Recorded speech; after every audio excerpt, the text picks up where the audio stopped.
Raja Singh Telangana BJP president ఎవరు అని మనం పోల్ పెడితే తెలంగాణ బీజేపీ స్టేట్ ప్రెసిడెంట్ ఎవరు 8,000 మంది పోల్ చేస్తే అందులో 64% రాజా సింగ్ కావాలని కోరుకున్నారు. అసలు ఎవరి రాజా సింగ్? 2014లో బీజేపీ కేవలం 5 ఎమ్మెల్యే స్థానాలను గెలుచుకుంది.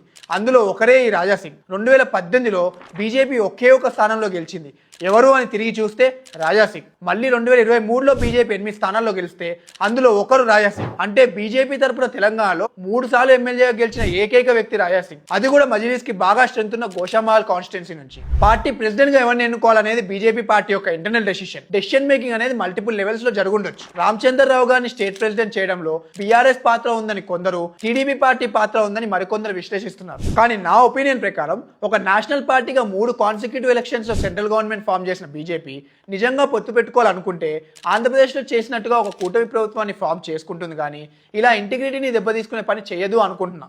అదే కాకుండా స్టూడెంట్గా ఉన్నప్పటి నుంచి బీజేపీలోనే ఉండి పార్టీని నమ్ముకున్నారు కాబట్టి రామచంద్రరావు గారిని లాయాలిటీ అండ్ పట్టుదల చూసి ఈ పొజిషన్లో కూర్చోబెట్టారని కూడా అనుకుందాం. కానీ రాజాసింగ్ లాంటి వ్యక్తిని పోగొట్టుకోకుండా ఏదో ఒక రకంగా పార్టీ కాపాడుకోవాల్సింది. మనం నెక్స్ట్ అనలైజ్ చేయబోయే 2 విషయాలు ఏంటంటే, పార్టీని వదిలేసిన రాజాసింగ్ గారు ఏం చేయబోతున్నారు, పార్టీ బాధ్యత తీసుకున్న రామచంద్రరావు గారు ఎలా లీడ్ చేయబోతున్నారు అనే విషయాలు. కింద మీ ఒపీనియన్ కూడా కమెంట్ చేయండి.